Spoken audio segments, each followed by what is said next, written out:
your nominees are for Coach of the Year in all of college basketball. Let's go. Scott Drew, That's national champion. That's the pick. I want to make this clear. No matter what the Academy decides, Scott Drew is my Coach of the Year, and I'm going to tell you why. He won the national championship. That's it. That's my only argument. That's the only argument necessary. I believe that any coach that wins the national champion should be Coach of the Year. I believe they are the exact same thing. And if you do not think that, you are stupid. Agreed. That's how I think about Agreed 100%. But also, my Coach of the Year is Juwan Howard.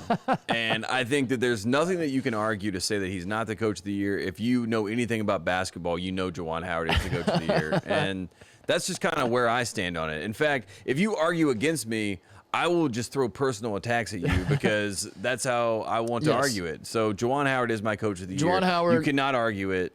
You say one more word, I'll fight you right now because Juwan Howard is the Coach of the Year. So those are my last notes. Yeah. He's also nominated, by the way. Okay, great. Thank goodness. Juwan Howard nominated for Coach of the Year.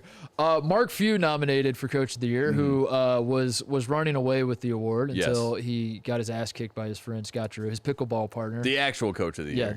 The guy who I believe should win Coach of the Year. Also nominated Mick Cronin, who a late charge here. I don't know, Coach of the Year. It feels like Coach of the last few weeks. Coach of our hearts. Coach of our hearts. I mean, the Academy, by the way, who knows where they're leaning? Because do we have the last Coach of the Year? Do we have the? Yeah, I'll give you some context. 2019 Coach of the Year, Tony Bennett, national champion. Makes sense. 2018 Coach of the Year, Jay Wright, national champion. Okay, so it's feeling good it for does Scott feel Drew. very Scott Drew. This is leaning Scott Drew. It's leaning towards Scott Drew. I hope it is Scott Drew. I don't want to snub. But finally, our last nominee, and this is important because my hands on the button. This might change. I want a new blood. On this. Our final nominee is every coach who has been on our show. They're all just thrown together. Points for everybody. All the Will that coaches. matter? Wow. I mean, honestly, Matt Painter, for example. Yeah. I mean, honestly. Eric Musselman. Yeah. Josh Passenger. Jeff Bowles. Coach Bowles, you got nominated. You got nominated. Every coach that has appeared on this program has been nominated. And I'm pulling for all of them. I'm pulling for all of them equally. as well. But also Scott Drew. John Beeline is up for Coach of the Year. Did not even coach this year. That's true. Think about that. That's a great point. Great point. The Duffy goes to Roy Williams up for Coach of the Year as well. Bad guy, good guy. Oh my God. The Duffy goes to Tate. The head men's basketball coach. Oh, yes. Of the University of California, Los Angeles, Mick Cronin has won the Duffy. A Mickey Cronin tournament. Wow. That is shocking. I will say it is shocking. Like if they could have played Monday night, man, who knows? Who knows what happened? This feels a little recency bias. If I can call it the Academy. Do we have the Academy? Can we show? I don't know who these people are here. Let's look at the Academy again. This is of course the Academy. I wonder who these three people are that we're looking at. The pictures. I cannot always say I agree with the Academy, but I will say I respect the Academy.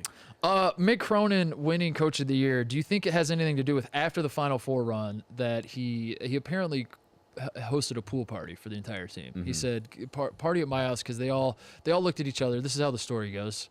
Everyone on the team looked at each other and said, "What do we do now, Coach? Like we love playing for you. We love being around you." And he's like, "Come over to my house. We're gonna have a pool party." We're gonna have a pool party. Yeah. Maybe that's it. Maybe that's why he won Coach of the Year. Who knows what the Academy was thinking? I do feel like it's a little recency bias, but at the same time, I don't know. I did see that Disney Plus is making a movie about Sean Payton, the year that he had to miss football and he coached his sixth grade kids team.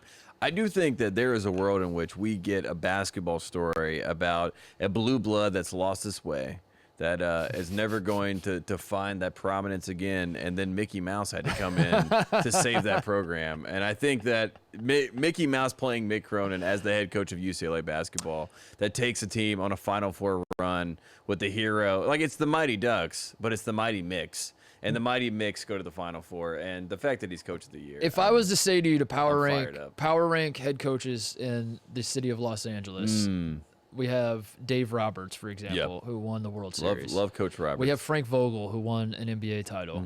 We have Andy Enfield. We have Mick Cronin. We have others. Chip Kelly is one, I believe. Who the hell is the coach of USC football now? Does anybody even know? Helton? No. Yeah, it's Todd Helton, yeah. Or Clay Helton. Clay Helton. Todd Helton. Yeah. I was like, hold up. I was like, Todd Helton's a baseball player. I will not even begin to guess who the hell the coach of the LA Kings is. Yeah, Wayne Gretzky. We'll just say that so I feel interested. Who else are we missing? That's it. Clippers. Derek Fisher's the coach of the Sparks. Derek Fisher is the coach of the Sparks. Right. Who's the coach of the Clippers? I mean, Ty Lue. Ty Lue. Yeah. It is Ty Lue. I thought it was Doc Rivers still. I mean, no, Doc's the man. Doc, shout All right, Doc. so my question to you is, no, Doc coaches the Sixers. That's what I'm saying. We're the my bigs. question to you, all the head coaches in LA, and your power ranking them, where does Mick Cronin fall on the list? That's all. That's all I wanted to say. That's it. Mick Cronin's number one. I want to yell it from the rooftops. Dave Roberts is number two. I love Dave Roberts, but this is a basketball podcast. This is a Mick Cronin UCLA podcast. So Mick Cronin, Coach of the Year. Thank God the Academy is on the Pac-12 update. By the way, I feel like the Academy might be located in Anaheim. I will say it does feels like it's leaning that way, but I'm not sure. I am not sure. I also feel like we should go back and redo the Excellence in Journalism and nominate ourselves for picking UCLA. Oh, I'm sorry, we didn't pick these. We did. The Academy. No, thank you, the But Academy. what a genius move that fans are going to be welcome back to the arenas next year, and we are on record as giving every award to UCLA. Wow. Put out the graphic. Wow. Clip Tag this them. video. Tag them. Tag them. Please. At Pavilion Club. Did you see this? At Carey Champion. At Aaron Davis. Yes. Hey there. Thanks for watching Titus and Tate. For the full friend of the program experience, subscribe right below and come join us for all things college basketball. The action is heating up. Come join Titus and Tate.